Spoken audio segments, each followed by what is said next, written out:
Barabara mpenzi msikilizaji na mtazamaji wa Open Mic za Adidas TV, uko nami tena Machumbeto Ng'anolami Crystal.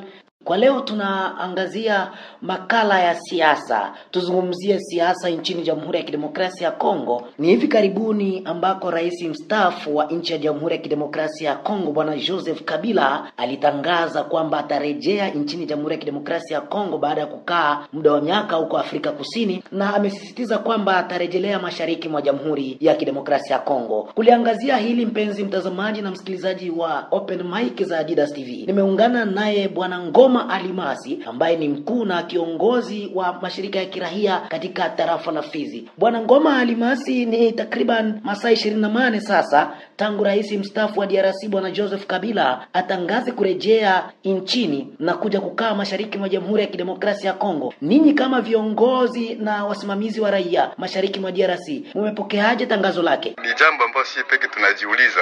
Je, ni mwananchi kama kisema mimi natoka Afrika na ingia Mkongo, pas de problème. Isiwe malengo sote natoka Afrika du Sud qui renforcer pour que amani ikosekane hapa. Kama kitoka Afrika du Sud anafika hapa Kongo, hakuna shida, lakini iwe kurudia Afrika du Sud kuingia Mkongo ya mzuri.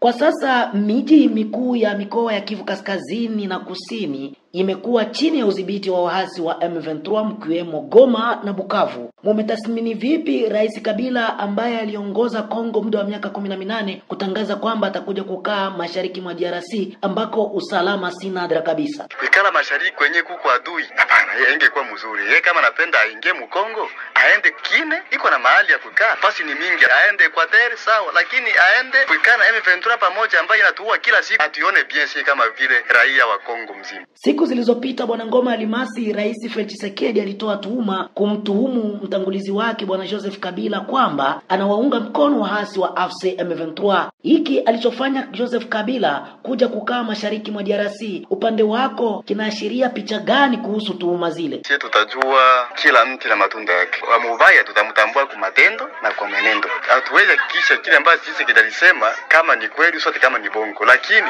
tutatambua mtu kwa mwenendo na matendo. Upande mwingine Rais Lourenco wa Angola alitoa tangazo siku zilizopita ambalo lilikuwa limetangaza kwamba serikali ya Jamhuri ya Kidemokrasia ya Kongo itafanya mazungumzo ya moja kwa moja na waasi wa M23. M23 wakakataa kujibu mwaliko. Hivi sasa tarehe 9 mwezi huu mazungumzo hayo yalikuwa yametarajiwa kufanyika huko Doha nchini Qatar, yakaahirishwa. Je, kurejea kwa Rais Kabila nchini kwaweza kuleta ushawishi mkubwa kwa M23 kukubali mazungumzo ili kuleta amani ya kudumu mashariki mwa Kongo? Kwetu si kama vile raia wanani wa Kongo mzima, usani tarafa ya Fizi mzima, tutapenda nchi yetu iwe kwanza na amani. Na ile mazungumzo ya bien. Hapana mazungumzo yani yenyewe aina ya mzuri. Ya kunyang'anya nchi yetu hapana.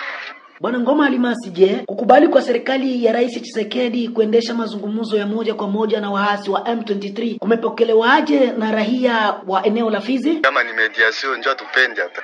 Puisque serikali iko saa vile iko menacée partout. Inchi saa vile Rwanda ikivamia. Pourquoi ce n'est pas seulement Rwanda? Juu ya nini iende pa kumakubaliano kumeza mazungumzo nini? Kongo ilikula nini? Si kama atainsiste sero gouvernement lakini si raia wao. Hapana. Kwa kumalizia, wazalendo wanaendelea kukabiliana na waasi wakiungwa mkono na jeshi la FRDC. Je, ujumbe wako ni upi kwa viongozi pamoja na raia kuhusu juhudi hizo za wazalendo? Mzalendo ni mtoto wa nchi. Mwenye iko na susi na nchi yake. FRDC ni mtoto wa nchi. Mwenye iko na susi ya nchi yake. Lakini kama leo FRDC inavamiwa, swate mzalendo anavamiwa, swate nchi inavamiwa, mpaka sheri mtoto wa pala simamia na tetele nchi yake. Na kwetu sie message ambayo tunaweza lancer sie masu civile. Wakusaidia asaidie FRDC, wakusaidia asaidie mzalendo pour wagomboe Bukavu, wagomboe Goma. Inaweza kuwa ni mzuri sana. Huyo ni Ngoma Alimasi, mpenzi msikilizaji na mtazamaji wa Open Mic za Adidas TV, ambaye tulikuwa tumeungana naye, na kupitia majibu yake haya natia nukta katika makala haya ya siasa ambayo ilitolewa nami Machumbeto Ng'anolami Crystal. Naomba tukutane tena tukijaliwa. Alamsiki.